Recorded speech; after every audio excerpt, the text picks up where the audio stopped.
Vous écoutez le Pédagogcast, épisode numéro 51, ingénieur pédagogique chercheur Quesaco, avec Jean-François Parmentier. Et donc, il a fait un cours à l'ancienne, comme il le faisait 5-6 ans auparavant. C'est-à-dire qu'il a pris la craie et il a écrit la craie jusqu'au bout. Il m'a dit, je suis sorti de là, je me suis dit, le cours, il est nul. Parce que j'ai écrit au tableau, j'ai parlé pendant 1h45, il y avait zéro interaction. Il me dit, le pire, c'est pas ça.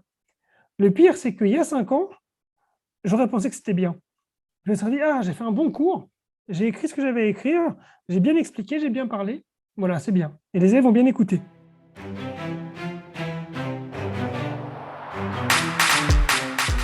Bienvenue dans ce nouvel épisode du Pédagogcast. Pour ceux qui me découvrent, je suis Julien Maurice, je m'intéresse au numérique et à la pédagogie au sens large. Alors dans ce nouvel épisode, je vous propose d'écouter un échange avec Jean-François Parmentier, qui est chercheur associé à l'Institut de recherche en informatique de Toulouse.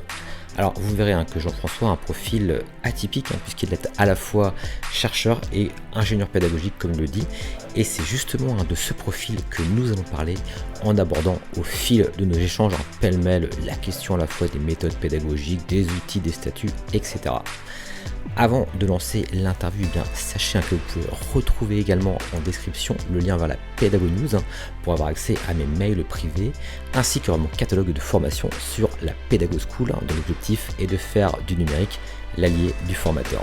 Voilà, bien sûr, je vous souhaite une excellente écoute en compagnie de Jean-François Parmentier.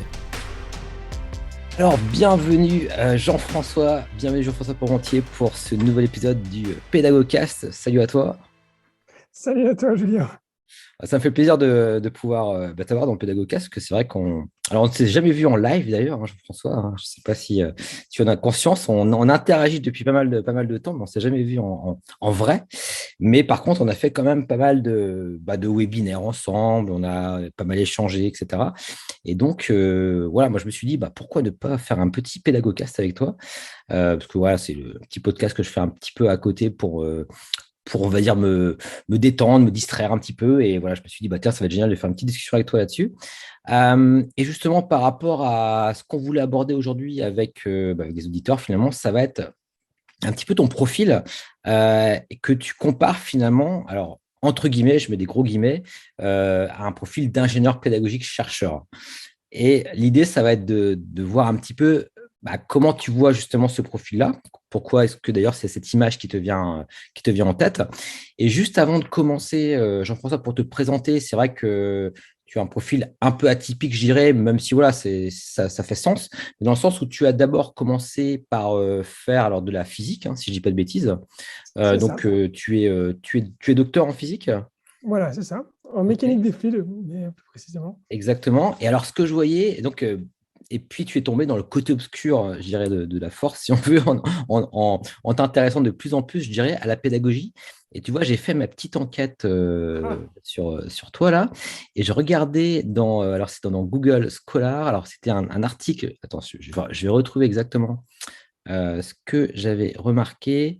Ah oui, c'était en 2015. Alors voilà, en fait, on voit que tu avais un article notamment dans ton domaine scientifique, analyse d'un modèle, etc. Et puis, tout de suite après, en 2015, que comprennent nos étudiants de la mécanique newtonienne? Donc, c'est peut-être un peu à ce moment-là que tu as fait le shift, c'est ça un petit peu? Exactement, ouais. C'est exactement, plus précisément, en 2014, parce qu'après le temps d'écrire des choses. Ouais. Mais en fait, effectivement, au début, moi j'ai soutenu ma thèse en 2010, en juin 2010, donc ma thèse en mécanique des fluides. J'étais forcément intéressé par l'enseignement pendant toute la thèse. J'avais fait un petit serious game dans le cadre d'un cours que j'avais aussi été montré dans des confs, mais c'était je le faisais un peu au feeling, tu vois. Mhm. Et puis, suite à la thèse, je m'étais posé des questions sur qu'est-ce que je veux faire vraiment. Ce qui est sûr, c'est que j'aimais bien l'enseignement, mais j'aimais plus la recherche en mécanique des fluides. C'est-à-dire que j'aimais toujours la mécanique des fluides, mais pas spécifiquement être chercheur dans ce domaine-là. Et donc, pendant à peu près 4 ans, en fait, j'ai un peu testé des trucs à droite à gauche. Donc, j'étais directeur d'un centre de loisirs, par exemple, pendant un an. J'étais chercheur toujours en mécanique des fluides aussi pendant quelques temps, pendant quelques années. Et puis, il est arrivé un moment donné où, juste avant de changer, je me suis vraiment rendu compte que j'aimais bien la recherche, c'est-à-dire cette activité intellectuelle de ne pas savoir, d'apprendre des choses, ces discussions. J'aimais bien le milieu de l'enseignement supérieur, mais pas la recherche en making du film. Et du coup, j'étais un peu coincé parce que j'aimais l'enseignement, j'aimais bien la recherche, mais je ne savais pas comment faire. Mhm. Et en 2014, à Toulouse, on a eu les IDEX, les initiatives d'excellence. Je ne sais pas si tu connais, c'était un mouvement. Il y a pas mal d'universités qui ont eu de l'argent. Mhm. Et il y a eu, grâce à cet argent, des appels à projets sur l'innovation pédagogique. Mhm. Et pour la première fois, je voyais passer une offre qui disait, ben voilà, innovation en licence, on vous propose de porter un projet pédagogique et on peut payer des gens.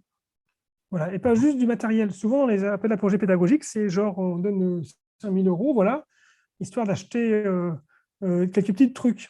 Là, c'était un vrai projet. On disait, bah, il y a un budget, entre guillemets, illimité, hein, et vous ne limitez pas, et puis vous pouvez embaucher des gens. Et moi, j'étais en postdoc à ce moment-là. Il me restait 6 mois de postdoc, et l'appel à projet proposait de financer des initiatives pédagogiques sur 6 mois. Et donc, ça m'a intéressé. J'ai été voir mon encadrant de postdoc et je lui ai dit, écoute, moi, j'ai envie de faire ça. Il m'a dit, pas de souci, vas-y. Et puis, si dans 6 mois, tu ne sais pas quoi faire, tu peux revenir. De toute façon, moi, le temps que je recherche un autre postdoc, donc j'avais sa bénédiction parce qu'il savait très bien que j'aimais l'enseignement, hein, Mhm. pour les tester. Et ce qui était pas mal sur cet appel à projet, c'est que il est sorti, si je me souviens bien, au mois de novembre, fin novembre ou quelque chose comme ça. Il fallait remettre le projet avant début décembre et on avait les résultats le 21 décembre pour appliquer tout ça au mois de janvier. Et il fallait que ça soit complètement massif, révolutionnaire et complètement fou. Donc, à peu près personne n'a répondu à Toulouse sauf moi. Excellent. Ce qui fait que je l'ai eu. Parce que donc, j'étais voir le chef de la licence de mécanique à l'université Paul Sabatier et c'était un collègue chercheur. Et je lui dis, écoute, moi j'aime bien l'enseignement, j'aime bien les jeux, j'aime bien les trucs comme ça, je te propose qu'on fasse un truc. Il a dit, OK, je lui ai donné des idées, il a remis ça en forme bien pour que ça fasse un bel appel une belle réponse. On a soumis et du coup on a été pris, mais voilà, embauché pour 6 mois à Paul Sabatier. Donc Ok. ça, c'était le lieu. C'est-à-dire que j'ai commencé et j'ai eu enfin à un moment donné un financement pour pouvoir faire des trucs qui m'amusent. Et là, j'ai rencontré un collègue qui s'appelle Brahim Lamine, qui est lui un chercheur en astrophysique.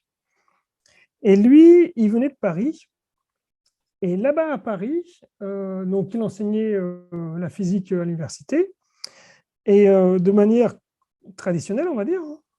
Mhm. Et puis, dans le cadre d'un projet de recherche, il y a un collègue qui s'appelle Rudolf, je ne sais pas comment, américain, qui est venu discuter avec lui. Puis, au cours d'une discussion, il lui a dit, écoute, j'ai des boîtiers de vote, je ne sais pas quoi en faire. Voilà ce qu'a dit Ibrahim. Alors, c'est Et marrant que tu me Rudolf, dises ça parce que, effectivement, moi, quand je t'ai découvert, il y a quand même déjà pas mal d'années. Et puis, on va y venir sans doute au peer instruction, finalement, j'imagine, parce que tu c'est parles de ça. boîtier de vote, la technique d'Eric Mazur, etc., qui a été un petit peu popularisée maintenant.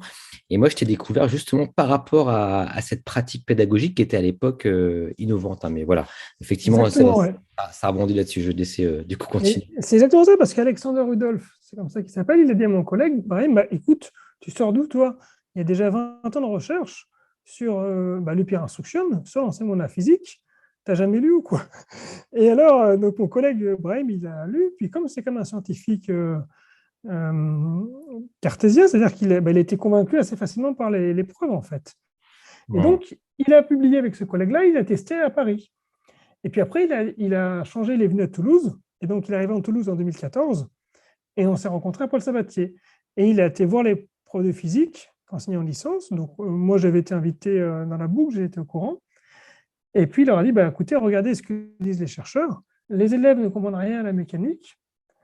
Et on peut changer les choses. Et on peut enseigner différemment. Et il y a de la recherche là-dedans. Et moi, j'ai trouvé ça complètement révolutionnaire. Déjà parce que il me montrait que les élèves ne comprenaient pas des concepts de la mécanique, mais à un niveau que je n'imaginais pas du tout. Mhm. C'est-à-dire que je savais qu'ils ne savaient pas forcément faire des calculs. Bon, ok. Mais je n'avais pas compris qu'ils ne comprenaient pas fondamentalement les concepts, qu'ils n'avaient pas du tout intégré, les trucs En comme le termes principe d'intuition, merci. etc., ils avaient des préconceptions qui étaient erronées. Mais d'ailleurs, Exactement. c'est marrant que tu dis ça parce que justement, bah, pour les personnes d'ailleurs qui écoutent le Pédagogcast, le dernier épisode, je l'ai fait sur le peer instruction, justement, puisque j'ai donné une formation là-dessus. Alors, pour les personnes justement qui peut-être ne connaissent pas cette méthode-là, elle consiste à faire voter les étudiants individuellement à des questions, ensuite à discuter ensemble, à échanger de manière à un petit peu avoir un débat, à ce que l'apprentissage se génère avec des échanges socio-constructivistes, entre guillemets, hein. Et puis ensuite à revoter ensuite, et puis on voit que ça a permis de générer de l'apprentissage, etc. Et justement, ce que tu dis là, ça me parle parce que justement, moi, quand j'ai fait ma formation, je formais des enseignants justement pour cette méthode. Et en fait, j'ai utilisé une question, tu vois, liée à l'attraction, en fait, tu vois. En fait, je posais la question, si je lâche une boule de pétanque et une grosse boule de verre du haut de la tour Eiffel, laquelle arrive en premier? Tu vois ce que je veux dire? Et souvent, les personnes, d'ailleurs, ont répondu que c'était la boule de pétanque parce qu'elle était plus lourde.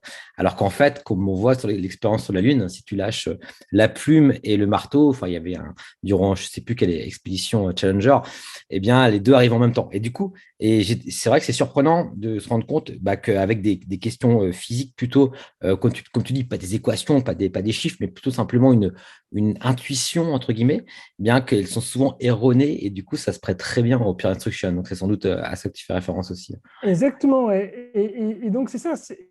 Le peer instruction fonctionne parce qu'on a les bonnes questions. On a eu des chercheurs avant qui ont découvert ça, qui ont découvert que les étudiants avaient un raisonnement intuitif incorrect. Après, ça a été confirmé par ailleurs plus tard par d'autres études un peu plus psychologie cognitive ou neurosciences. Et que ces raisonnements incorrects, en fait, ils bloquaient la compréhension des concepts qu'on leur enseignait. Alors que pour un prof de physique, ces questions-là, ce n'est pas des questions, en fait. C'est-à-dire qu'on demande, il y a une collision entre une grosse voiture, enfin un gros camion et une petite voiture, c'est lequel qui fait une force plus forte. Dans ma tête, moi, j'ai la formule qui apparaît dans ma tête et je l'applique immédiatement et je ne me pose pas de questions, les deux forces sont égales. Alors que, euh, donc pour un prof de physique, on ne comprend pas ces questions. Quand je les ai vues, je me suis dit, mais pourquoi ils posent ce genre de questions aux élèves? C'est évident. Et les Mmh. élèves, ben non, c'est pas du tout évident. Mmh. Et même Eric Mazur, lui, a été hyper surpris quand il avait découvert justement ces concepts, c'est de la manière dont il a inventé le peer instruction, c'est que lui-même, il a vu ces articles de recherche qui disaient que les étudiants ne comprenaient pas, il s'est dit, c'est pas possible, les miens, ils comprennent. C'est des questions trop faciles. Et il a vu que sur ses élèves, quand il enseignait en traditionnel à l'époque, ça ne marchait pas, ce qui l'a poussé un peu à changer ses méthodes. Est-ce que Pour tu moi, penses c'est ce chemin-là qu'on a eu avec Brahim ou avec d'autres en disant, bah, j'aime la mécanique, j'aime la physique, mes élèves, il y a un problème qui est grave, d'où le premier article que tu as cité en 2015, D'accord. que comprennent les étudiants de la mécanique. Ok, Et tu n'as ok. peut-être pas vu, c'est qu'il y en a un juste à côté, ce qui est comment changer les conceptions des étudiants mécaniques, qui est sorti les deux, on a été publié au Congrès français de mécanique. Effectivement, les étudiants de L1 à l'université. Ok. C'est ça, avec Brahim Lamine, ouais, mon collègue dont je parlais. Donc, et alors quand j'ai rencontré, moi j'étais sur le projet de 6 mois. Et les IDEX, ben, ils allaient lancer un nouvel appel à projet, puisque je les ai appelés au téléphone en leur disant, bon, bah, c'est bien, mais est-ce que vous allez continuer? Ils ont dit, oui, oui, on va continuer. Et je leur dis, c'est quoi vos critères? Ben, ils disent, on veut du massif, on veut un projet qui touche beaucoup de gens.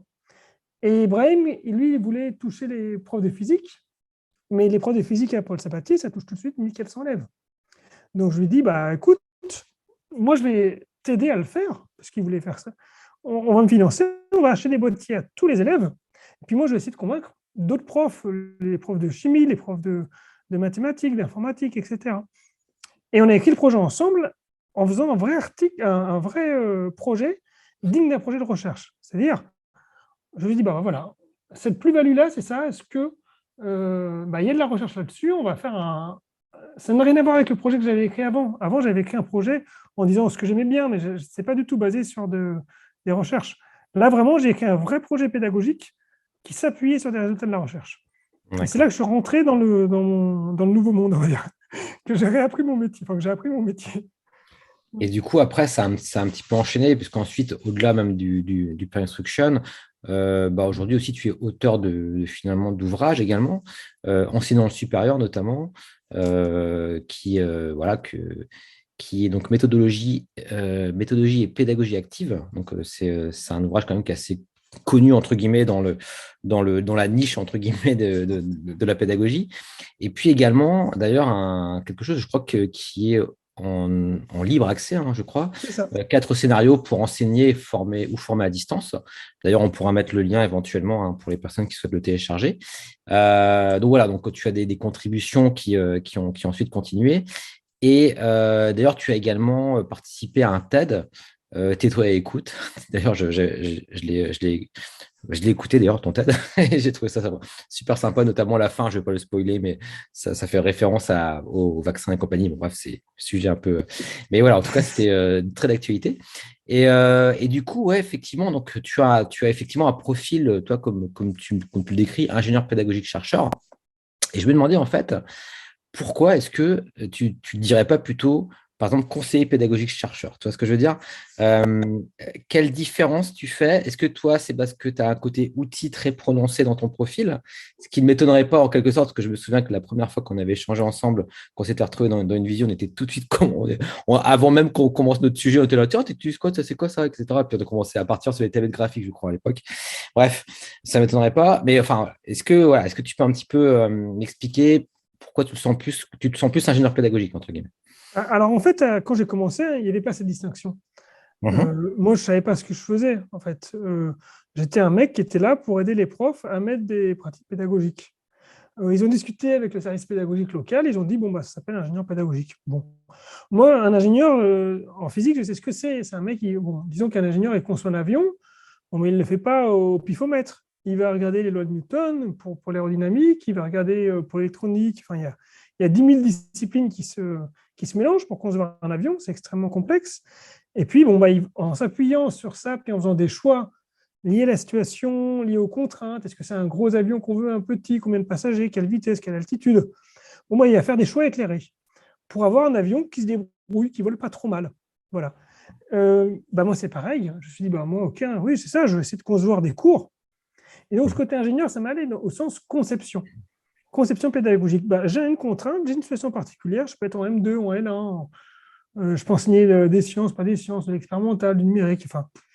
Et puis, je vais m'appuyer sur des résultats de recherche pour essayer de concevoir un cours pas trop mal, qui tient la route du mieux que je peux, en fait.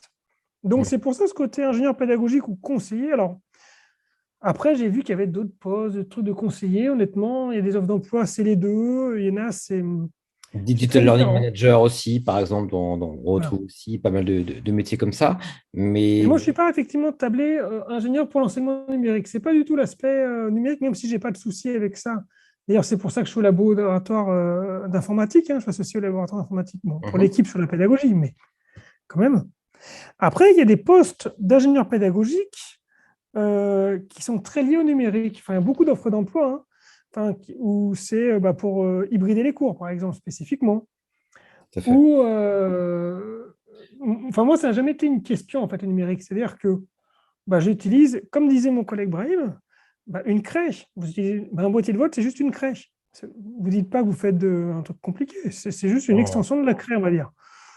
Donc, pour Mhm. moi, j'ai une aisance avec le numérique. Je l'utilise un outil comme un autre. Des fois, le papier, c'est très bien. Là, tout à l'heure, j'ai fait une session de peer instruction à des collègues. On a fait à main levée. Ça marche tout Mhm. aussi bien. Et pareil, donc les dernières fois, d'ailleurs, je l'ai fait, le peer instruction. C'est des formations pour doctorants et on faisait tout à main levée. On Mais après, votait simultanément. je suis d'accord avec toi que c'est vrai que cette dichotomie, bon, après, c'est pas forcément le sujet du podcast, hein, mais conseiller, ingénieur, bon, ça dépend aussi des contextes. Je sais que quand il y a des gros services, par exemple, de pédagogie, souvent, on va dissocier les deux dans le sens où souvent les conseillers vont être plutôt, je dirais, être plus proches des responsables de formation, par exemple, pour mettre en place, par exemple, le dispositif pour décliner en compétences la formation, par exemple, aider les enseignants à pouvoir exprimer, voilà. Ça s'appelle l'ingénierie de formation. C'est un autre métier. Mhm. Quand j'ai regardé sur le truc, ingénierie de formation, définir les objectifs des formations, adapter, structurer les maquettes, Ouais, coordonner les syllabus. ouais. Donc tout ça, c'est encore même un autre métier que je ne connais pas du tout, qui est l'ingénierie de formation. Et ça se fait beaucoup en entreprise aussi, ouais. Ouais, Mais ils ouais, n'ont c'est pas vrai. de connaissances sur comment je fais mon cours, par exemple. C'est pas leur truc. Ouais. Donc, effectivement, nos métiers de conseiller pédagogique ou d'ingénieur pédagogique, ça touche à tout. Il y en a même beaucoup qui sont juste gestionnaires de projet ou chefs de projet, Ouais, qui tout à vont fait. superviser des projets. Moi, je ne suis pas très bon en gestion de projet, c'est pas ça. Moi, là Hmm. où je suis, c'est au contact des profs, sur le concret du terrain, comme j'ai enseigné, et comme j'enseigne toujours, j'ai pu tester ces méthodes. Donc, je peux lui dire, bah, écoute, voilà, ici, dans ton université, enfin, voilà comment ils sont, voilà au feeling, comment ils vont Alors, réagir. ça, c'est intéressant si tu veux, parce que parfois, il y a deux écoles, entre guillemets. Alors, moi, perso, c'est vrai que j'ai la chance d'être encore enseignant.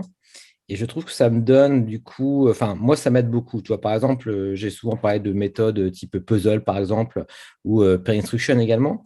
Et en fait, c'est parce que je les ai mis en place aussi concrètement dans des cours en étant formateur. Mais parfois, il y a également, on trouve également beaucoup d'ingénieurs pédagogiques ou conseillers pédagogiques qui ne font pas de formation, mais voilà, qui font leur job enfin, voilà, sans souci particulier. Il y a pas de jugement. Mais j'ai tendance à me dire, personnellement, en tout cas, moi, dans mon cas, c'est quand même, du coup, ça me permet de tester des choses, même si ce n'est pas des souris de laboratoire, hein, les étudiants, hein, mais ça me permet quand même tu vois, de me dire, bah, tiens, là, aujourd'hui, je vais faire une classe de ce type, on va tester ce dispositif, etc. Et je trouve que ça permet d'avoir plus d'empathie aussi, peut-être, auprès des enseignants quand on veut les conseiller. Je sais pas qu'est-ce que tu penses de cela, toi? Bah, moi, ça m'a beaucoup aidé. Enfin, je n'ai pas de problème avec des profils différents du mien. Je n'ai pas de souci avec ça, hein. Mais par contre, ce qu'effectivement, comme toi, je peux dire, bah, en fait, quand j'étais voir, donc en 2014-2015, là, quand j'étais voir les collègues, ils m'ont dit, bon, bah, ils m'ont pas classé dans la catégorie départ pédagogue. Enfin, ils m'ont dit, bah, tu es quelqu'un de chez nous, tu étais du labo ou d'à côté. Euh, ça a vachement facilité le fait que je sois un ancien collègue ou un En fait, ils chercheur t'ont vu comme un d'administration. père, on va dire. Ils t'ont vu comme un père Voilà, et non pas comme un. exactement. Ça marche. Et un père qui aime bien la pédagogie, donc eux, ça leur allait. Après, moi, effectivement, il y a plein de petits détails qui ne sont pas du tout écrits dans les articles de recherche. Des petites phrases sur comment tu vas dire, comment les étudiants se comportent un petit peu, qu'est-ce que je fais une fois que la discussion est terminée, qu'est-ce que je fais? Comment j'arrête? Est-ce que je dis, eh oh, j'arrête? Est-ce que je fais un gong? Tout ça, on ne trouve pas forcément dans les articles de recherche. Puis, il n'y a pas d'études qui te montrent que c'est mieux de faire un gong que c'est mieux de faire un truc. Mhm. Donc, il y a plein de petits facteurs, de multiples facteurs qui vont jouer. Et là, on est des êtres humains et on est capable justement de gérer ces 1000 facteurs. Alors, on ne trouve pas toujours des solutions optimales, hein, mais cette expérience de terrain, il me semble qu'elle apporte quelque chose. Après, on peut avoir des ingénieurs pédagogiques qui n'ont jamais enseigné, mais qui vont voir. Mhm. Et je trouve que ça, c'est quelque chose que je leur conseillerais à ceux qui n'ont pas le loisir d'enseigner, c'est d'aller voir le cours. Alors, certains disent, ouais, mais les profs, ils ne veulent pas qu'on voit. Personnellement, là où j'ai eu la chance de travailler, à peu près aucun prof était contre que j'aille observer. Mhm. Donc, alors, c'est peut-être pas vrai dans tous les endroits, hein, je ne sais pas. Mais en tout cas, ça vaut le coup d'aller tester en disant, bah, écoute, moi, je suis intéressé par ce que tu fais, je vais me mettre au fond de la classe, ça me permet d'observer. Bien sûr, il y a une partie du cours qu'on ne comprend pas parce que ce n'est pas notre matière, parce que machin, mais voir un peu comment ça se passe, ou simplement quand on accompagne un enseignant, bah, il nous faut les retours du terrain. Moi, j'ai dû accompagner des enseignants après sur des méthodes que je n'avais pas expérimentées, puisque je ne donne pas, comme tu dis, j'ai écrit un Oui, bouquin. Alors, j'ai essayé de faire le mieux, mais je n'ai pas eu le temps de tout tester, puis on l'a écrit à deux, le livre, hein. c'est Donc, vrai, toi. il y a des parties que c'est mon collègue qui l'a écrit. Mhm. Donc, aller voir, conseiller l'enseignant, puis être proche de lui pour lui dire bah, comment ça s'est passé, aller voir Mhm. comment ça se passe dans la classe pour de vrai. Et puis dire, bah, tiens, notamment quelque chose qui est important, ils appellent ça la fidélité d'implémentation. En pratique, on observe que quand on forme les enseignants, quelques temps après, en fait, ce qu'ils ont mis en place, c'est pas ce qu'on avait dit. Ils ont adapté. Et souvent, malheureusement, ils adaptent pas forcément avec les bons choix parce qu'ils ont une vision qui n'est pas celle qu'on a nous. Et dans pas mal d'études scientifiques, ils montrent qu'en fait, les enseignants peuvent enlever des phases qui sont essentielles. Parce qu'en fait, on n'a pas bien formé les enseignants. Ça fait 20 ans qu'ils enseignent d'une manière A, et puis on leur dit d'enseigner d'une manière B. Et donc, forcément, au début, ça tient. Par exemple, l'hyper instruction, dans des études américaines, ils montrent que souvent, les enseignants enlèvent la phase de débat parce qu'ils disent, bon, j'ai pas trop le temps. Alors, ça marche quand même, hein. Enfin, je veux dire, c'est déjà bien, mais c'est juste plus d'hyper instruction.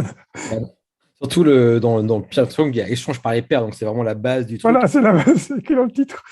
Bon, après, ce qui peut arriver, par exemple, pour le Palm Instruction, c'est qu'en théorie, normalement, le premier vote, pour les personnes qui connaissent, il ne faut pas montrer les résultats. En fin de compte, il faut laisser la discussion sans montrer les résultats. Après, qu'on les montre ou pas, moi, personnellement, ça change pas grand-chose, je trouve. Mais voilà, bon, c'est des petits détails.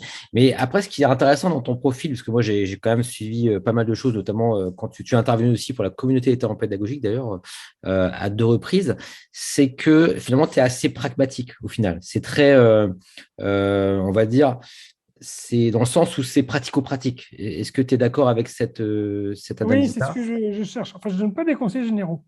Enfin, si je peux donner des conseils généraux, faites de l'alignement pédagogique. Voilà, c'est bien.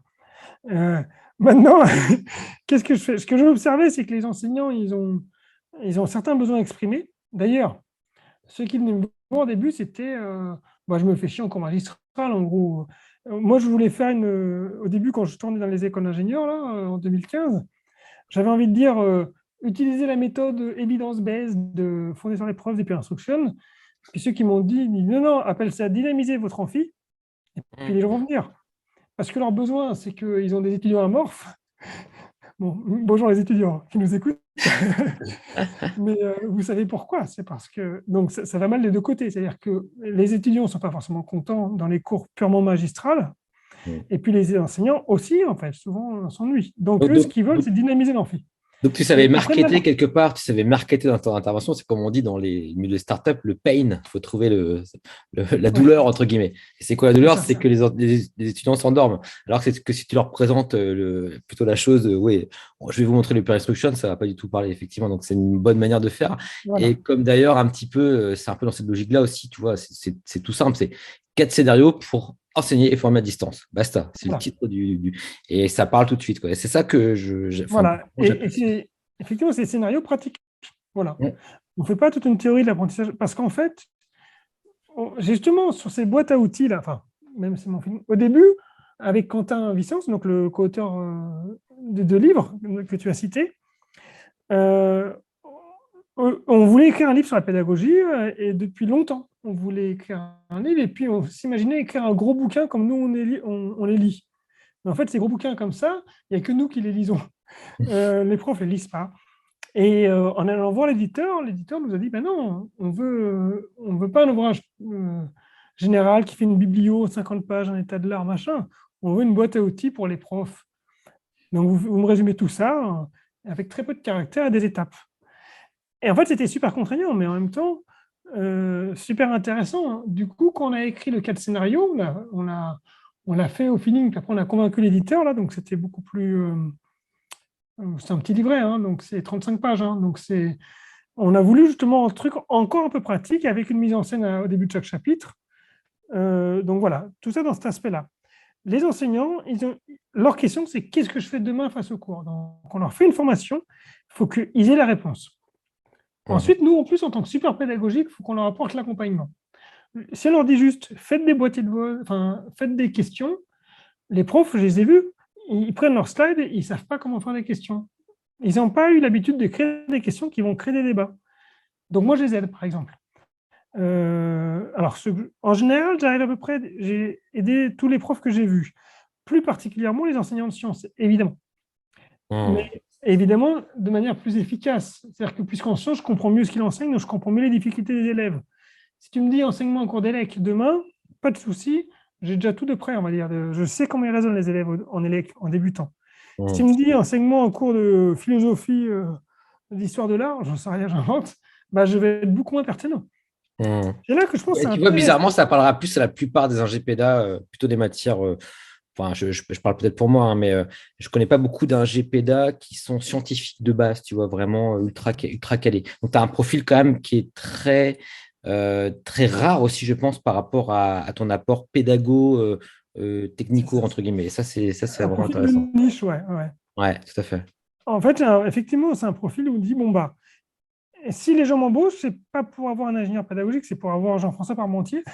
Ouais, Parce que juste à cet endroit-là, c'est là que je conviendrai le mieux. Et je sais pas que je serais forcément mauvais à côté, mais ouais. on bénéficierait pas de ce multiprofil. C'est vrai que Et tu vois, ça, Donc, cachez-moi. je l'ai vu dans les recrutements aussi d'ingénieurs pédagogiques au niveau de l'hospitalier. Souvent, ils recherchent des anciens euh, médecins ou des personnes qui pratiquent, entre guillemets, qui ont pratiqué dans le milieu médical, plutôt que des personnes qui ont simplement, mais avec des guillemets, hein, fait, je sais pas, un master en ingénierie pédagogique, tu vois. Je sais pas, c'est peut-être la culture qui veut ça, mais du coup, c'est intéressant aussi de voir qu'il y a vraiment, bah, là, pareil, deux écoles, entre guillemets, quoi. Parfois, il faut arriver un petit peu neutre, et puis parfois, dans certaines institutions, on va préférer quelqu'un qui vraiment est immergé dans le domaine, entre guillemets. Et c'est là où je pense qu'il manque un profil. C'est-à-dire que actuellement, les offres d'emploi d'ingénieur pédagogique, c'est quelqu'un de généraliste qui a un master en ingénierie pédagogique. Et je pense que Mhm. c'est utile. Mhm. Si ça n'était pas utile, ça ne se développerait pas autant. Donc, je pense qu'ils ont prouvé leur utilité. Par contre, je pense qu'il manque un autre modèle. C'est le modèle qui a été développé par la Science Éducation Initiative. Donc, le Science Éducation Initiative, c'est un gros projet qui a été piloté par Carl Wyman, qui était un prix Nobel de physique, et qui a dit bah, on va transformer la manière dont on enseigne la physique. Maintenant, il y a plein de recherches sur l'enseignement de la physique. Mhm. Donc, en plus d'être chercheur en physique et prix Nobel, il s'est intéressé à l'enseignement de la physique. Et Mhm. donc, il a pu ramener plein de sous, et l'Université de Colorado Boulder et l'Université de British Columbia se sont lancés dans un projet de 10 ans pour transformer leur enseignement de licence de physique. Et ils ont défini un rôle qui s'appelait le Discipline-Based Education Specialist. Donc, le spécialiste de l'enseignement d'une discipline. Et ils Mhm. recrutaient non pas des ingénieurs pédagogiques, etc., ils recrutaient des gens qui avaient fait une thèse dans la discipline. Et Mhm. ils le formaient à la pédagogie avec notamment les peer instruction et toutes ces méthodes-là qui sont issues justement des recherches de l'enseignement de la physique ou des matières scientifiques. Et ils les formaient. Et ensuite, ces gens-là étaient intégrés dans les départements. Donc, moi, Mhm. spécialisé en mécanique des fluides, je serais intégré au département mécanique des fluides. Quelqu'un qui aurait fait une thèse en ELEC, il serait affecté au département d'ELEC. Mhm. Quelqu'un en maths, au département de maths. Et donc, c'est des profils très, très ciblés. Et ce qu'ils ont fait, ils ont dit, bah voilà, il faut que ce soit des profils attractifs. Et on va les payer autant qu'un postdoc. C'est ce que j'allais te C'est dire, très ouais. important Ouais, pour montrer que c'est une carrière qui a de la valeur tout à de fait. devenir spécialiste en enseignement autant qu'une carrière de chercheur. Mhm. Super Et intéressant. ces profils-là, il y avait deux types. Il y avait des qui étaient très sur le pratique et d'autres qui ont fait de la recherche avec des expériences, des publications assez célèbres, dont une de Smith, enfin plusieurs de Smith qui a publié dans Science notamment, sur le peer instruction. C'est justement ces gens-là qui étaient à plein temps là-dessus et qui pouvaient aussi mener de la recherche sur les méthodes d'enseignement appliquées dans leur domaine. Et donc, moi, j'ai vraiment plus ce profil-là de discipline-based de l'éducation spécialiste.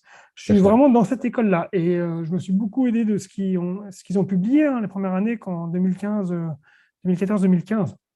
Après, je me suis ouvert à la psychologie hein, et à l'enseignement avec le numérique. Donc, je suis diversifié par rapport à eux, puisque j'ai dû aussi toucher toutes les sciences un petit peu. Donc, je connais un peu en toutes les sciences, évidemment plus en mécaflux, mais je ne me suis pas spécialisé dans l'enseignement de la mécaflux, plus que ça. Mhm.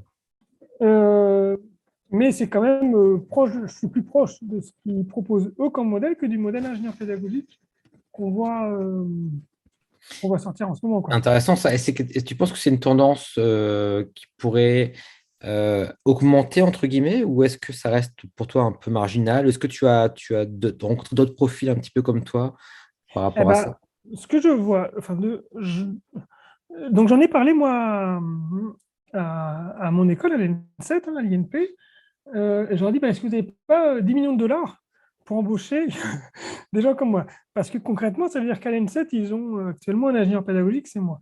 Si on appliquait ce modèle-là, il faudrait qu'ils en aient 5 en fait.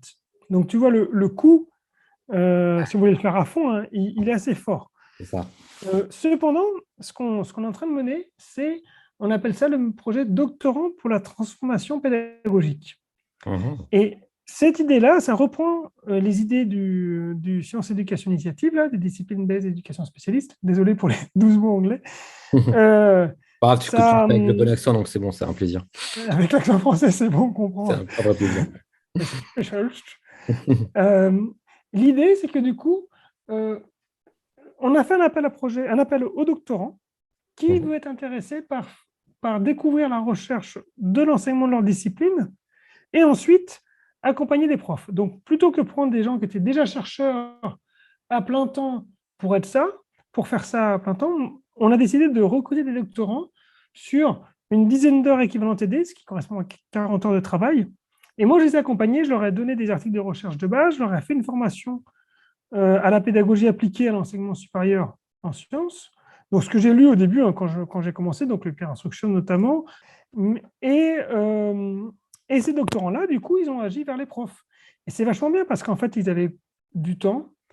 J'ai un collègue qui m'a fait une bibliographie de l'enseignement de la mécaflux que j'avais jamais eu le temps de faire. Des autres qui ont été voir le prof de thermique et puis le prof de mécanique du solide, et donc on fait de la biblio, qu'on regardait, je les ai pointés vers des ressources, et qu'on crée des ressources pédagogiques que je n'ai jamais eu le temps de faire. Ils ont créé des QCM, ils ont adapté des cours magistraux, et ça a décuplé ma force d'action, c'était vachement intéressant en fait. Et surtout, là, je comprenais à peu près les matières, c'est que si jamais ils vont sur des matières que je ne comprends pas très bien, c'est pas grave, eux, ils les comprennent. Et on peut faire comme ça un travail à trois avec l'enseignant très expert de sa matière, le doctorant, bah, quand même plus que moi, un peu moins que le prof évidemment, mais qui comprend quand même ce qu'il enseigne. Et puis moi, je peux guider facilement ce doctorant. Mhm. Et au final, ce que j'ai vu, c'est que les doctorants étaient super contents. Euh, il y en a même deux qui ont dit qu'ils voulaient justement faire ce genre de truc plus tard après la thèse, c'est-à-dire arrêter la recherche dans leur méthode, en mécanique des fluides. Enfin, ils sont en première année, hein, donc on verra ce qu'ils feront vraiment. Mais globalement, là, ils sont satisfaits au point de dire on a envie de continuer. Ce qui est super aussi, c'est que du coup, dans ce rôle-là, ils sont obligés ils apprennent encore mieux, tu vois. Je dirais que souvent, enfin, je sais pas pour toi, mais moi, je ne maîtrise jamais mieux un domaine que lorsque j'ai préparé un cours dans ce domaine-là ou que j'ai fait une formation dans ce domaine-là. Et du coup, ça me force à me poser toutes les questions possibles, imaginables. Et du coup, j'imagine que c'est doublement gagnant également pour ces étudiants-là en termes d'acquisition de compétences et de connaissances. Ah oui, et puis après, s'ils veulent continuer à être enseignants-chercheurs, ils peuvent dire en plus, voilà, j'ai enseigné, j'ai une formation et j'ai mis en place des données de la recherche. Mm. Je pense que c'est une vraie plus-value pour leur CV. En plus, ils aiment leur matière, donc apprendre comment on enseigne leur matière, je pense que ça intéresse tout le monde, hein. Enfin, Mm. un des doctorants là, sur la making des fluides, eh ben, il a fait une biblio, on est en train de créer avec l'équipe pédagogique, on les a rassemblés. Lui, il fait la personne qui va faire la ressource, il va proposer des questions et il va chercher des bonnes questions QCM. On va essayer de voir si on peut interviewer des étudiants, etc.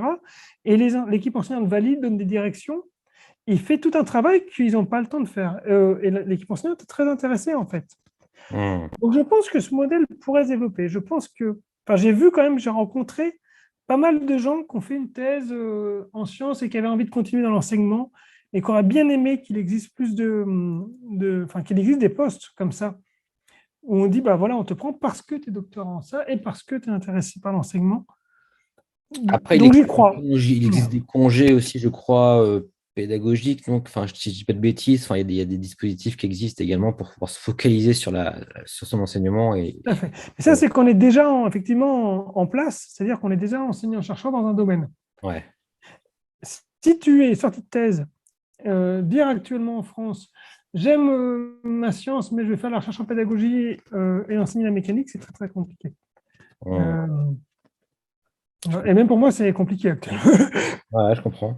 Mais c'est vrai que ceci dit, hein, bon, les signaux faibles, en tout cas, montrent que la pédagogie devient un peu le nerf de la guerre aussi aujourd'hui. Enfin, malgré tout, je trouve que en tout cas dans les volontés, dans les stratégies d'établissement, la pédagogie est quand même mise en avant. Et même si aujourd'hui, dans la carrière de l'enseignant-chercheur, elle reste quand même en deçà, et ça, faut quand même le reconnaître, je pense que ça tend quand même à aller vers un modèle un peu hybride. Je sais pas ce que tu en penses, hein. Je suis peut-être un peu optimiste, hein, mais j'ai l'impression en tout cas. Je connais pas je peux pas prédire ce qui se passera dans 5 ans, mais c'est sûr qu'on note une tendance, c'est clair, la formation obligatoire des enseignants, même si elle est minime, elle a le mérite d'exister. Mm. Dans certaines universités, les enseignants ensuite sont bien accompagnés fortement. Je pense que c'est essentiel. C'est bien de faire une formation, mais de là à ce que ça change les pratiques pédagogiques et de là à ce que ça change l'apprentissage des élèves, il y a beaucoup de chemin. Récemment, il y a eu des études qui ont été montrées que globalement, c'est assez désespérant, les formations qu'on faisait aux profs, sur celles qui ont été étudiées, avaient un impact nul sur l'apprentissage des élèves. C'est-à-dire que si tu suivais des élèves de profs qui n'avaient pas suivi de formation et des élèves de profs qui avaient suivi des formations, tu ne voyais aucune différence en pratique. Et c'est un peu dramatique, hein. Et il concluait en disant, T'es en train de me dire d'arrêter mon métier, là, en gros, c'est ce que tu ah me oui, dis. c'est ça qu'il disait. Il disait au prof, si on vous propose de suivre une formation, vous pouvez honnêtement refuser en disant ça n'a aucun impact. C'est une position raisonnable. Et donc, on a encore beaucoup de mal. Et notamment, un des critères, c'est qu'il n'y a pas de suivi, pas d'accompagnement. Et il montrait une des méthodes qui fonctionnait, qui semblait fonctionner, c'est le coaching. C'est-à-dire que tu vas accompagner un prof pendant 6 mois, tu vas aller en cours, tu vas faire des points avec lui, tu vas s'assurer qu'il applique les bonnes choses, et voilà, tu vas l'accompagner. Et si tu n'as pas ça pour l'instant, une formation de 2 jours, d'un jour en la pédagogie, Hmm. en fait, il va la mettre dans un coin, il va se dire oui, puis peut-être l'année prochaine, et puis si, puis il aura oublié, et puis après, tu essaies un truc, mais ça pas dit que ça marche, c'est compliqué de changer après, enfin que ça se traduise vraiment dans l'amélioration de l'apprentissage des élèves, c'est compliqué. Donc Hmm. vraiment, ce coaching. Et nous, quand j'ai commencé à Paul Sabatier, bah, justement, bah, j'étais à plein temps pour faire ce coaching pendant toute l'année, pour aider les profs. C'est une des raisons pour laquelle, quand on a mené une expérience avec Brahim Lamine, on a vu des effets, D'accord. il me semble. Mais j'étais là parce que je donnais des questions déjà préparées aux profs, parce qu'il n'y avait pas le temps de créer des bons QCM. Mais il y avait des chercheurs qui l'avaient déjà fait, le Colorado l'avait déjà fait, donc moi je traduisais des questions. Et je leur dis, bah, dans ton cours, on fait telle question. Je l'ai posé, que j'ai vu que 30% des élèves répondaient juste, je me suis dit, merde alors, j'y croyais pas. Donc, Hmm. donc là, on a pu bénéficier d'expériences de gens qu'on avait déjà testé. On a mis en place, on n'a pas essayé d'inventer des nouveaux trucs. Et puis moi, j'étais là en support Après, à plein temps pour le plein de problème, trucs.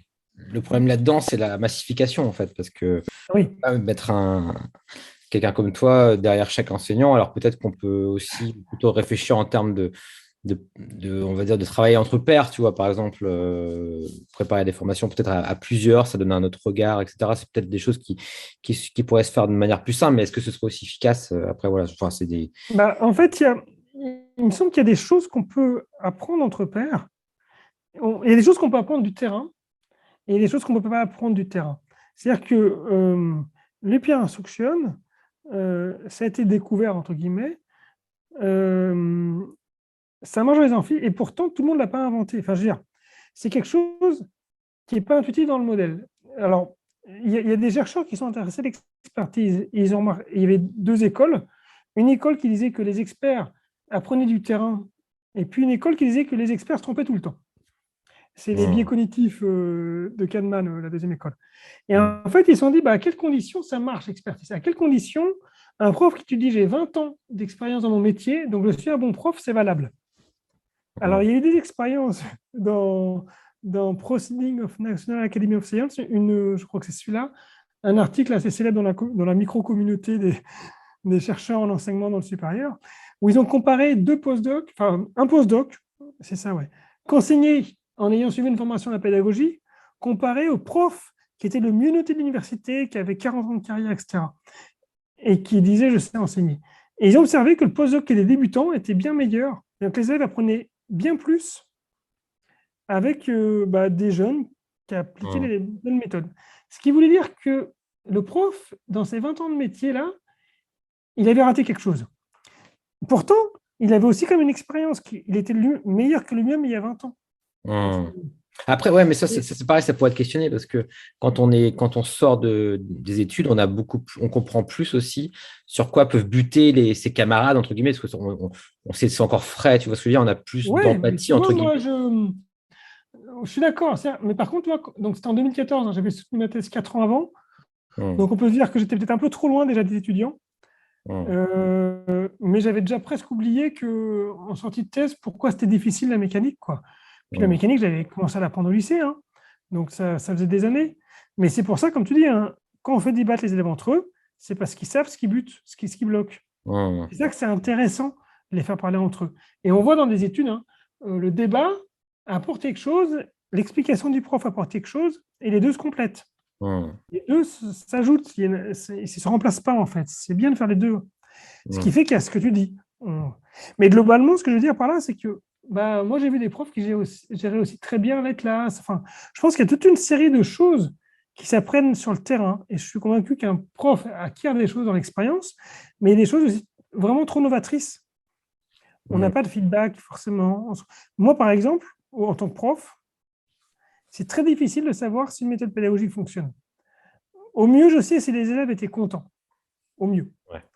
Euh, c'est déjà pas mal, mais ce n'est pas forcément le meilleur indicateur. Enfin, c'est même pas un bon indicateur. Donc, là, il faut des recherches très sérieuses. Si je peux tester certaines méthodes. J'ai remarqué, je ne sais pas, quand j'appelais les étudiants par leur prénom, quand je mettais une ambiance de classe sympa, que ça a l'air de se marcher mieux. OK, Hum, donc je fais ça. Donc, alors, je n'ai pas de réponse ultime, hein, mais il faut être conscient qu'il y a effectivement, il me semble, qu'on ne peut pas négliger les 20 ans d'expérience ou les années d'expérience des profs, parce qu'ils ont vraiment appris quelque chose, ils ont quelque chose à nous apporter. C'est quand même leur métier. Hein. Donc, nous, les ingénieurs pédagogiques, on arrive en disant, hey, on va vous apprendre votre métier. hum, Tu comprends la difficulté du poste? hum, Mais en même temps, il y a des choses tellement à l'encontre des pratiques habituelles hum, qu'il faut que juste des profs entre eux qui discutent, c'est très bien déjà, mais ce n'est pas suffisant. Donc, hum, c'est pour ça que je vais parler à ça. Hein. Faire que les profs se parlent entre eux et discutent, mais c'est important, surtout pour. Ils nous disent, hein, moi je sais dans ma matière ce qui bloque, là où ils ne bloquent pas. Donc, ils acquièrent une certaine expérience, et c'est clair. Mais des changements radicaux qui changent la manière d'enseigner, qui changent la manière de se représenter de qu'est-ce que c'est que faire un bon cours. Et là, il hum, faut. Brahim, il avait je termine avec ça, une bonne expérience. Un jour, il avait oublié ses boîtiers de vote. Ou je ne sais plus, il n'avait plus le temps de faire des questions, peut-être. Un peu parce que ça prend du temps de faire des questions. Et donc, il a fait un cours à l'ancienne, comme il le faisait 5-6 ans auparavant. C'est-à-dire qu'il a pris la craie et il a écrit la craie jusqu'au bout. Il hum, m'a dit, je suis sorti de là, je me suis dit, le cours, il est nul. Parce que j'ai écrit au tableau, j'ai parlé pendant 1h45, il y avait zéro interaction. Il me dit, le pire, c'est pas ça. Le pire, c'est qu'il y a 5 ans, j'aurais pensé que c'était bien. hum, Je me suis dit, ah, j'ai fait un bon cours, j'ai écrit ce que j'avais à écrire, j'ai bien expliqué, j'ai bien parlé. Voilà, c'est bien. Et les élèves ont bien écouté. hum, Ce qui fait qu'ils pensaient vraiment qu'il faisait, que c'était ça d'être prof, c'était de faire sa part du job. Je l'ai dit, j'ai écrit mon cours au tableau, je leur ai présenté, c'est bon, j'ai fini dans les temps, j'ai fait tout le programme. Lecture, comme on dit. Hein. La lecture, vraiment, Hum. le bon prof, c'est le bon orateur. Quoi. Et il y en Ouais. a qui ont cette vision-là. Et beaucoup, ou plus ou moins, alors bien sûr, il faut faire de l'interaction, mais ça reste très limité. En fait, il faut faire beaucoup, beaucoup d'interactions et très peu de lecture. Et donc, Hum, du coup, ce changement-là, toi, lui, il l'a vécu grâce à ça. Et il s'est dit, en fait, maintenant, je me dis que c'est un cours nul. hum. Et, Voilà. et peut-être, effectivement, on va arriver tranquillement hein, sur la fin des parce que je sais qu'on pourrait discuter pendant 1h30. Mais peut-être, effectivement, ce que tu dis, juste pour donner peut-être un point de vue un peu optimiste par rapport aussi aux recherches liées à la pédagogie. Enfin, il me semble que dans les différentes interventions que tu as faites, on est quand même plus ou moins d'accord sur le fait que justement de mettre les étudiants en action, entre guillemets, d'appliquer des théories de l'apprentissage pour le coup, c'est efficace, on va dire. Là-dessus, est-ce qu'on peut le dire à 100% ou, Oui, oui, maintenant, c'est clair. On a tout un panel de résultats expérimentaux qui vont du très fondamental à je te mets un truc sur le cerveau pour regarder comment ça marche, là, un IRM ou je ne sais pas quoi, je Hum, suis pas expert, à on fait une petite expérience avec 20 élèves dans un environnement contrôlé, donc fait par les psychologues, et à je le teste en classe et je regarde. Et quand on a toute cette chaîne-là, on comprend ce qu'on fait en classe, on comprend pourquoi, on comprend la raison, ça marche très très bien. hum, Euh, des fois, il n'y a pas toute la chaîne.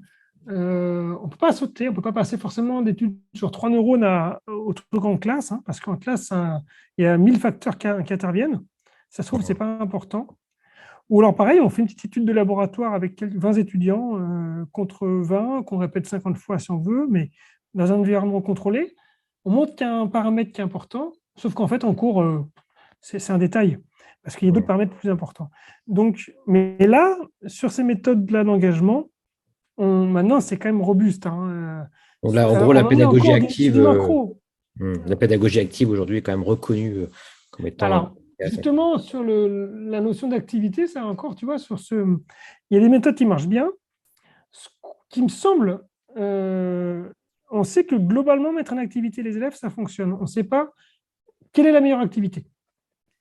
Et hum, il y a des recherches qui montrent, attention, toutes les pédagogies actives ne sont pas si efficaces que ça, en fait. hum, Voilà. Notamment, il semble qu'il y a besoin de fort degré de guidage des étudiants au début. Et donc, des activités de type pédagogie de la découverte, où on dit aux élèves, voilà, débrouillez-vous, réinventez les lois de la physique. Ça, on sait que ça ne marche pas, par exemple. Et pourtant, tu peux dire que c'est actif. Ouais, je comprends ce que tu dis. D'autres théories qui viennent, la charge cognitive, etc., les théories sur l'expertise, qui expliquent pourquoi ça ne marche pas. Donc, Là, c'est un voilà. peu la zone proximale de développement aussi, c'est-à-dire être entre les deux. Si on est trop sur quelque chose qu'ils ne savent pas du tout, forcément, ils vont être angoissés plutôt qu'autre chose et ça va être contre-productif. Et si c'est trop facile, c'est pareil, ça va être contre-productif également. Voilà. Il y a Ok. aussi ça. Et après, pour appliquer en classe précisément et adapter la méthode de la bonne manière, il faut des profs. Enfin, je veux dire, il faut l'expertise du prof qui connaît ses élèves, qui connaissent leurs difficultés. Comme je disais, écrire des bonnes questions, le faire au bon moment, savoir quand est-ce qu'il faut couper. Enfin, il y a toute une approche de terrain à avoir. Il y a pas mal de recherches là qui montrent qu'un enseignement efficace, il faut que le prof y montre, il décompose en petites tâches, il fasse faire les étudiants avec lui, les accompagne, puis après ils font eux-mêmes. Oui, c'est évident. Oui, c'est évident. Oui, tout à fait. C'est ce qu'on voit quand on t'apprend, quand tu apprends à faire la cuisine ou quand tu fais un cours de PS. Tu montres un mouvement, tu montres comment le service, tu jettes la balle, tu le montres une fois, deux fois, tu expliques bien, ils le font, ils le pratiquent. Ouais, sauf que quand on a les cours en amphi, on ne fait pas ça. Ouais, exactement. Ouais. Donc, il y a des choses que la recherche a découvert qui étaient en fait évidentes, c'est vrai, mais pas appliquées partout. Et puis d'autres, qui n'étaient pas du tout évidents. Ouais, c'est vrai. Mais ouais, c'est super intéressant. En tout cas, c'est vrai que même, tu vois, parfois, moi, le peer instruction, je trouve on en parle beaucoup. Mais moi, connaissant la méthode, ça me paraît ultra simple. Tu vois ce que je veux dire? Ça me paraît vraiment. Enfin, j'ai pas l'impression qu'on a réinventé la roue, quoi. Tu vois ce que je veux dire? Ouais. Et alors que finalement, parce que c'est quoi? On fait voter les étudiants, ils discutent entre eux, ils revotent. Enfin, tu vois, concrètement. Et pourtant, c'était pas si simple que ça, a priori, parce que c'était quelque chose qui était quand même entre guillemets innovant et qui aujourd'hui est même simplifié aujourd'hui par les outils, les téléphones portables, etc. Mais tu vois, parfois on a l'impression d'enfoncer des portes ouvertes, c'est ça que je veux dire dans la pédagogie. Mais ceci dit, comme tu dis, il y a de l'évidence et puis parfois il y a des choses qui ne sont pas du tout évidentes et c'est quand même bien de faire de la recherche pour prouver aussi ce qui marche et ce qui ne marche pas et de légitimer entre guillemets certaines pratiques. Mais j'avais ce feeling-là. Excuse-moi, Tommy. Non, non, vas-y, je t'en Je prie. disais, quand je suis arrivé, j'étais hyper novateur. Hein. Je disais aux profs, arrêtez de parler, posez des questions à vos élèves. Et c'est ça qui est novateur. Bah ouais. Parce qu'en fait, quand tu y vas, en fait, tu fais un cours magistral. Et moi, quand j'ai fait mes premiers cours magistraux, j'en ai fait une fois avant. J'ai fait surtout des TD, mais en fait, c'était moi qui parlais. Puis j'avais l'impression de poser des questions aux élèves. Je leur disais, en fait, tiens, qui c'est qui pense que, comme ça, et en fait, personne ne répondait sauf le premier de la classe là, qui était devant. Et puis, en fait, ça ne marchait pas. Donc, on avait l'impression de poser des questions aux élèves. On leur posait surtout, c'est bon, vous n'avez pas de questions? Ou tout le monde a compris? Et ça, c'est des questions qui ne marchent pas. Donc, il y a des choses pas du tout évidentes. C'est comment je le fais en pratique, quelles questions je pose, mais je vais m'arrêter de parler. Du coup, ils vont moins apprendre, parce que je vais moins en dire. Ah, mais alors, j'aurai plus le temps de faire tout le programme. Ah oui, mais attends, comment tu as le temps de poser ces questions? Puis bon, je vais les faire tout à la fin parce que. Mais non, il faut les faire tout le temps, il faut les faire au cours. Puis poser une question et d'avoir un silence et ne tenir Ah oui, ne serait-ce que 10 secondes de ce silence, c'est pas donné à tout le monde. Hein. exactement. Et ils disent bien, il faut compter. Et dans le plan d'instruction, c'est quasiment une minute. On avait regardé entre 30 secondes et une minute. Ah, mais il Et il y vote. a un prof qui m'a dit, la première fois qu'il l'a posé, donc j'étais venu à son cours, il pose la question, il ouvre le vote, puis il me fait un signe, donc je viens le voir, et il me dit, mais qu'est-ce que je fais là? Je t'attends qu'il vote et tout. Mais je dis quoi? Tu dis rien, tu te tais. Moi, je suis payé pour parler. Moi, ça fait 15 ans qu'on me paye pour parler. C'est ça, faire court. Et c'est pour ça que tu vois les anciennes théories, même tu sais, le triangle pédagogique de Jean Husset, avec l'apprenant, la matière, entre guillemets, et l'enseignant, si l'enseignant interfère dans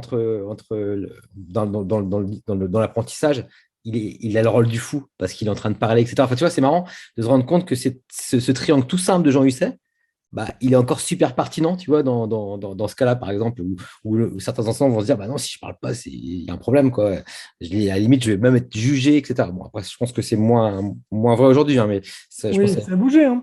ça a beaucoup bougé, ça a beaucoup changé quand même aujourd'hui, heureusement. Et du Non, coup, sur l'ingénieur pédagogique chercheur, ouais, pour conclure, ouais. pour conclure, parce que je pense que il y a besoin de gens très experts, parce qu'on est en train quand même de dire, on veut former les étudiants jusqu'à un niveau master, on veut sauver l'université, on veut expliquer à des profs qui ont un bac plus 8, plus 10 ans d'expérience, comment enseigner, et on va recruter des gens alors, c'est bien un master d'ingénieur pédagogique, c'est bien, et des fois, on va les payer au SMIC, et du coup, ça va être compliqué pour eux d'arriver, de s'imposer. Et je ne dis pas qu'ils n'apportent rien, Tout à mais fait. je dis que quand même, il faut reconnaître qu'il faut de tous les profils. Donc, euh, les enseignants, ils veulent des choses fiables, ils sont exigeants, et c'est normal. Et avoir justement, on peut être enseignant-chercheur. Moi, je pense qu'on peut être ingénieur pédagogique-chercheur. Enfin, j'aimerais bien. De la même manière, quelqu'un qui aide la communauté à développer et fasse de la recherche à mi-temps sur les méthodes pédagogiques. Et il me semble que ça serait pertinent comme modèle, et donc en lien avec ce que je disais des disciplines d'éducation spécialiste, un peu comme ça, ou pas forcément lié à une discipline, hein, mais quand même qui fasse de la recherche pour son université sur les pratiques dans son quotidien. Ouais. Donc voilà, des niveaux experts, donc il faut bien sûr tous les niveaux. Hein. On a le droit d'être débutant et d'avoir juste un master, évidemment, on va apprendre un Tout à master fait. d'ingénieur pédagogique. On peut apprendre comme il y a des ingénieurs débutants, mais tu Mm. vois, même en ingénierie, ils créent maintenant des profils experts. On ne devient pas forcément manager. On a le droit de continuer à être ingénieur, expert dans un domaine, parce qu'on pense que c'est important pour l'entreprise d'avoir des experts scientifiques.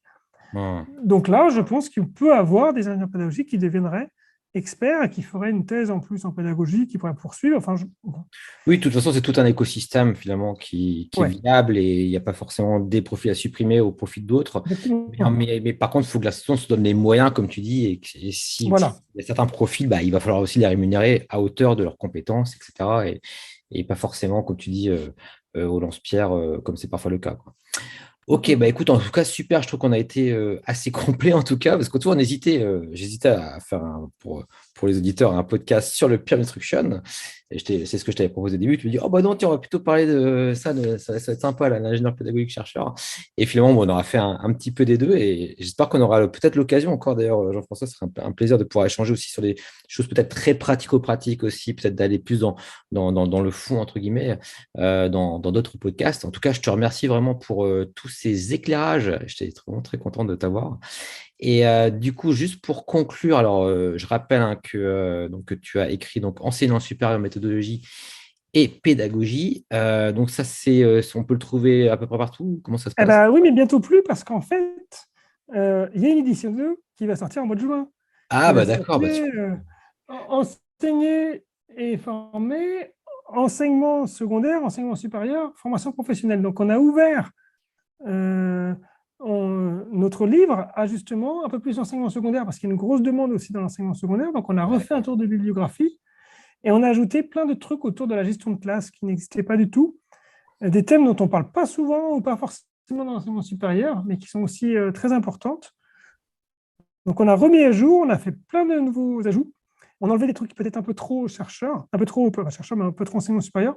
Donc, nouvelle édition au mois de juin, je pense qu'elle est mieux que la première. D'accord. Mais tu m'auras l'occasion de m'inviter au prochain Pédagogie Ouais, Cast pour génial. en parler. Exactement, tu vois, j'ai bien fait de poser la question du coup. Voilà. Et puis alors, vous pouvez regarder le TEDx qui est vraiment chouette, Tais-toi et écoute, très intéressant. Ou Il y a pas. aussi Pardon?